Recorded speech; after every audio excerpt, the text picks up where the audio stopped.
Hey, it's Joe Amoia, founder and creator of GPSforLove.com. Do you think single guys have it easier? Do you think that they don't go through the same games and the same frustration that you go through as you're looking for love? Well, if so, I want you to pay close attention. See, I recently received an email from Larry, a guy, who was telling me how frustrated he is as he's looking for the love of his life. And Larry was saying that he's doing the online dating thing. And Larry says that he'll message a bunch of women and that nobody ever responds to him.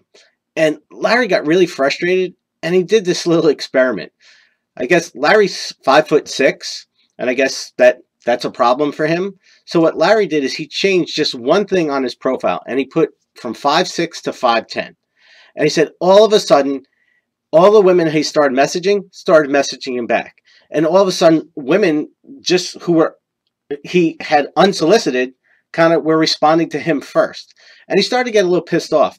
And I so get that frustration because you see, Larry sounds like a good guy. Now, I don't know Larry personally, so I don't know if Larry's got stuff or not, but he sounds like a guy who's simply looking for that special someone. And what happens is he's not being given a chance because of simply his height. Now, I can understand if Larry was like 3'2", and I understand 5'6" is short for some women. But, you know, if you're 5 foot, 5'1", 5'2", you can still look up to a guy, because I hear that from a lot of women is like, you know, I don't want to be with a guy that I have to look down to. And I understand if that's how you feel, that's how you feel. But the problem is that when we have these strict criteria, like, you know, I won't be with a guy if he's a certain height. I won't be with a guy if he doesn't make six figures. I don't want to be with a guy if he doesn't have perfect hair. So when your criteria are like that, you kind of keep guys like Larry from ever getting a chance. You know, you don't give him a chance to show you if he's a man, if he's the right man. Now, I know in my own journey, there was a time where I was a boy, quite admittedly, where I went for the women who were perfect, you know, with a certain cup size, you know, certain look. And, you know, I'm going to be honest, okay? That's just how it was. That was, you know, that was when I was a boy. And also I realized, you know what, this isn't working for me. And so maybe I need to just change some things around. And what I decided is that, you know, at the end of the day, I just want to be attracted to the person I'm with. So as long as I can be attracted to that person, that's the most important thing. And instead of having those strict guidelines, I kind of loosened up just a little bit. And that enabled me to find someone who wasn't my quote-unquote type initially, but who really was my type because she had all of the qualities and characteristics that I was looking for.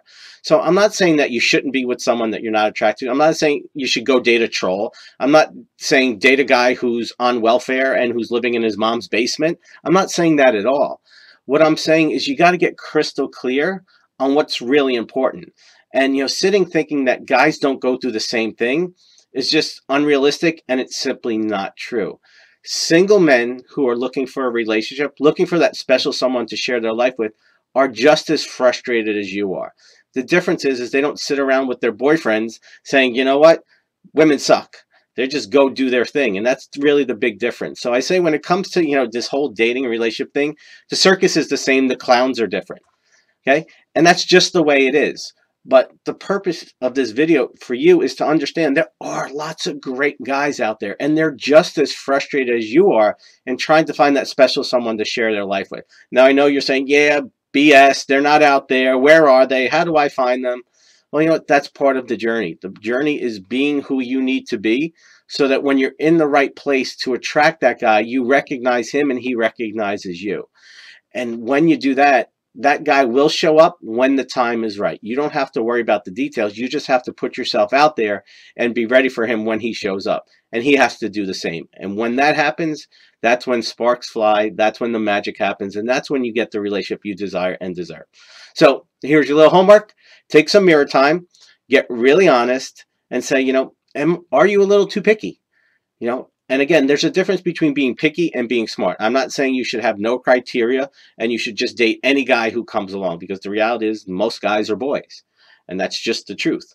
So you want to be able to screen and recognize those boys so that you avoid them, so you don't jump into a relationship with them, even when there's this great chemistry and attraction and there's initial spark, because that's what gets you in trouble. You want to sit back, Say, this is who I am. Are you a good man? Are you the type of guy that I'm looking for? Can you give me the qualities and characteristics that I'm looking for if I'm going to spend the rest of my life with you? And when you go in with that intention and that clear mindset, you're in a much better place to really recognize if it's a guy worth investing in or a guy worth running from. So, as always, an honor, privilege to be with you. I'd love to hear from you. Put your questions, comments, and feedback in the box below. I'll see you next time. Much love.